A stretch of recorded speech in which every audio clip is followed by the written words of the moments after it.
We invited on stage two of our attendees. First, we have Panky, and I think Panky has a question to our panelists. Panky, are you there?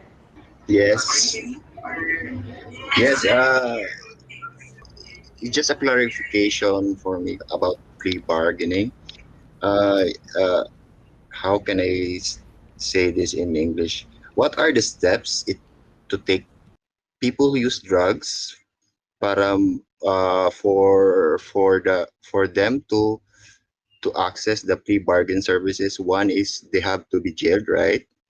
Uh, they have to be arrested, and They two, have to be in if jail. they are arrested and accessing the plea bargaining, what happened to their criminal records? Because I'm just asking about that because of what are the the implication of being having a criminal record after the plea bargains. Because if you just go there, if you are arrested for 6 months for just paraphernalia, we call it's 6 months. That's the lowest.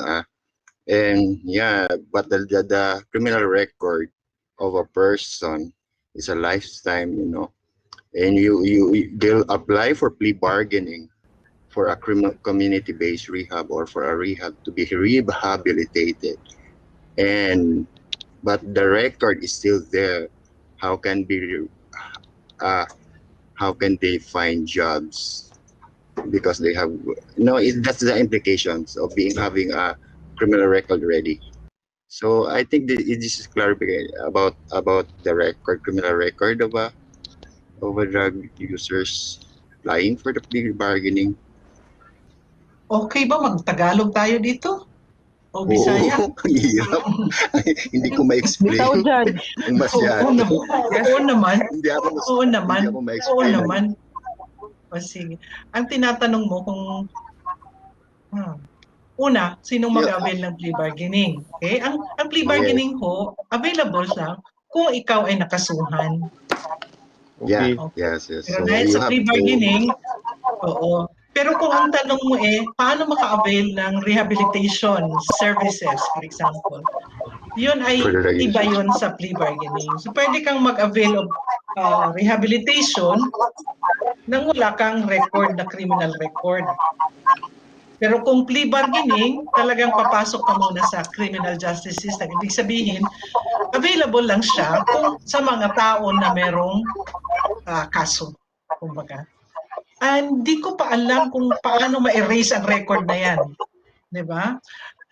That's why I am really interested in na magkaroon sana ng parang rules of procedure na separate para sa mga drug cases. Kasi ang alam ko sa family court, meron tayong mga rules specific to yung identity, yung confidentiality of proceedings sa family court. Halimbawa, yung pangalan ng offended party na minor, pwede siyang burahin dun sa desisyon ng Supreme Court para hindi lalabas yung pangalan o na-identify yung tao na victim ng rape, for example. Because we have specific rules for itong mga family court cases. Sa drugs court, wala pa ho tayong specific rules. So, yan nga yung aking proposal. Sana magkaroon ng specific rules pertaining to drug offenses. Yung tungkol naman po sa sinasabi mo, kung halimbawa mag-avail ng rehabilitation na hindi naman dadaan sa korte, meron tayong provision sa Article 8 sa RA 9165. Ito yun yung hindi dumaan sa korte na kinasuhan ka. Pero pwede kang mag-apply for voluntary rehabilitation. Meron niyang nakalagay dyan about confidentiality. I hope you have answered your question, Johan. Panky? Yeah, thank you, Judge. Okay, concern lang. Kasi what if kasi I always concern yung talaga yung record kasi record is a lifetime ngayon. Correct. Mahitlis ka na niya all the requirements like in the work, kailangan may NBI clearance. If you go outside or apply, may ano ba yun? Parang ganon, NBI clearance. Then, and one thing also, like the Tokhang, so you're in the list. Yeah. Then Yung drug I list think na sinasabi. I think attorney Bok or any kay medyo dito sa line, pero yeah, when they talk on there in the list, so they are forced, I will say they were forced to undergo the rehab program because siyempre nandun siya sa list eh. So I'll just say na forced yan. So in order para ma-complete niya yung program, let's say meron silang program sa community-based rehab, is that the list will be yung nasa list mawala ba or I don't know. For me dapat mawala yun. No, because it's a list and it's resulted to parang record na din yun eh. Nga nandun ka sa drug list. And ano yun, eh, delikado eh, nandun ka sa list. Di ba? I agree with you. Thank you, Panky. Andyan si Kathy wants to add lang to comment.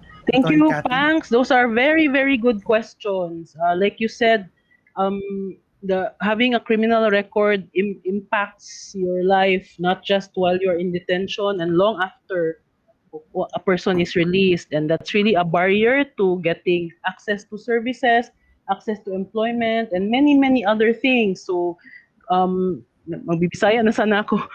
Nindot kayo imuhang pangutana. And thank you, Judge, for enlightening us. And I just wanted to share that's why in other countries where they were able to successfully implement or successfully change their laws towards decriminalization, one of the first next steps that they take is to expunge all the criminal records in relation to the drug arrest. So I hope it's something that we could also explore, like Judge Ason said. I hope it's something that is we could include in the rules. If you have successfully undergone, for example, the community-based and other interventions, baka pwedeng i-consider na sana yung criminal record matanggal din or at least kept confidential or something like that, similar to how we treat our children in conflict with the law. Other we could explore other possibilities um like what you said about diversion also, Judge, and having it as a viable option, and even if it's not in the drug laws, it's present in the Mandela rules and in the Bangkok rules and in the Tokyo rules on alternatives to imprisonment, all of which we can actually apply here in our country. So I'm hoping we could explore the diversion conversation and continue the conversation on diversion also, even after this conference, even after this summit. So yun lang yung gusto ko lang din i-add. Thank you. Thank you, Panky, for that really, really great question. Thank you. Actually, Thank you din. I have Salamat, something Panky. to add. Sure, go ahead, Attorney Bok. Yeah, the Dangerous Drugs Board actually came up with in the DDB Memo number 7 of 2019. There's actually a delisting procedure. So the idea there is people in the watch list could actually have their name removed from the watch list. That is a route that we're very urgently exploring. So there's another group working on that. I think in our case, all it takes is for the ADAC, the local council, to submit a resolution to PIDEA, saying that these people have undergone the complete process and have been cleared by our doctors, DOH accredited, and based on their completion of the requirements and the completion of time in the CBDR, then we recommend for their names to be taken off the watch list. But until now, that's still a pipe dream because yung watch list is still kalat-kalat eh. But the official watch list is actually centralized with PIDEA. So under the international principle, of course, the right to be forgotten is, of course, is well entrenched in international law, droit d'oubli. That can be, I think that principle can be applied here, and it just takes one pilot case. So we're hoping that shortly before the pandemic, actually sinabit na namin yan. yung minutes namin sa Kamanava. And PDEA said, we'll study it, and we'll see if actually this can work. So that's why we're very eager to actually have the plea bargainers undergo that same process so that their names, if their names are in the watch list, then pwede sila matanggal. At the same time, if their name are not in the watch list, then they can also avail of the same benefit, of having their names removed from court records, for instance. But it just takes PDEA to actually say yes to the whole process. Thank you, Attorney Bok. Thank you again, Panky, for your question. Before we end, because it's around 3:30, we have Judge Pia Bersamin Embuscado here with us. I think she has a question. Judge, welcome po. Hi, good afternoon. Hi, Judge Azon. Judge Azon, I was Hi. working with her dun sa aming may isa kaming seminar before. Good afternoon po, Yeah, I Judge. have a question. Yes. Good afternoon. Kasi not all courts, ako napansin ko, I'm a new judge. I'm not a special drugs court case. I'm not a special drugs court. But when I got in, lahat kasi kami nirarafulan ng drugs. So I asked around. Ang problem ko, Judge, yun nga, the DDE, kasi when we had our orientation, in-explain talaga sa amin what is the DDE that is expected, that is being asked. That's the drug dependency exam. Nagulat ako sa ibang kasama ko.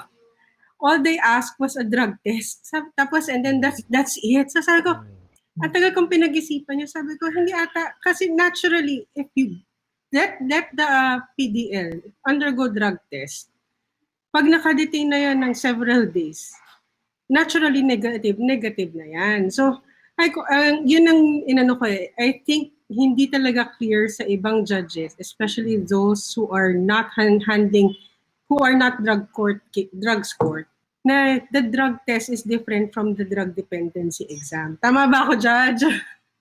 Correct. Oh. Magkaiba yun. May answer? Okay. Yes po. That is why I'm really pushing for, certain rules of procedure for drug courts. Kasi, in fact, after plea bargaining, most of what we do post-judgment in plea bargaining, we have just developed it parang uwido ba? By ear. There are no clear-cut rules promulgated. So I make my own rules after judgment. So I don't even know what other courts are doing because we don't have specific rules after plea bargaining. We only have this framework on how to up to what level na pwede kang tapos kina-question pa nga tayo ng prosecutor. Tapos hindi pa rin klaro kung pwede ba tayong mag-overrule ng prosecutions. There's so many unanswered questions right now. So that's why I would really push for that. Yeah, so many gray areas. So many gray areas. Yeah. Sometimes there are motions that I really don't know how to resolve. Talagang I'm stumped. Biglang ilalagay ko muna sa table ko, pag iisipan ko muna, babalikan ko after a while kasi I don't know. So talagang it's really a widow for us, for most of us. So I think it's not time. It's not uniform for the courts. Ibang court, ibang rules of court, ibang rules of the court with respect to drug cases. Yes. So ako naman kasi ang policy ko dun sa court ko, I really go for rehab. I also heard other courts na, amin ka, plea bargain ka, laya. I don't know if you've heard of it. Plea bargain, laya. Ako hindi, sabi ko, hindi ako, ang ko is really, I want to help the accused because I see their drug test upon arrest. I see it's positive. That's like I see the chance for us to help you. Yun ang in-explain ko lagi sa mga accused. So sabi ko, me sending you to rehab, it's not me sending you to prison, it's me helping you. Yun ang ko dun sa mga accused. So yun lang, hindi talaga uniform. Kaya I'm very happy. I'm very happy to see Judge Azon here. Thank you, Pia. I'm happy to see you here also. I think we should continue more conversations among the judges. Yes po. I think rin po as regards the Rhea 4 case, the PAO will be filing an MR. Yes. So that's what I've heard last. So ako ngayon, medyo hesitant naman ako mag-grant ng plea bargain for the section 5 to 12 because of the RIA 4 case. But yun nga, one of the things din is it's not yet final and it's a division case as opposed to the the Romilim case, it's an en banc case and the en banc resolution on plea bargaining. So, ganun pa rin tayo dyan. Thank you po. So we would like to take judges on the Manang Cathy, Attorney Bok, and of course those who joined us on stage, Panky and Judge Pia is M. Buscado.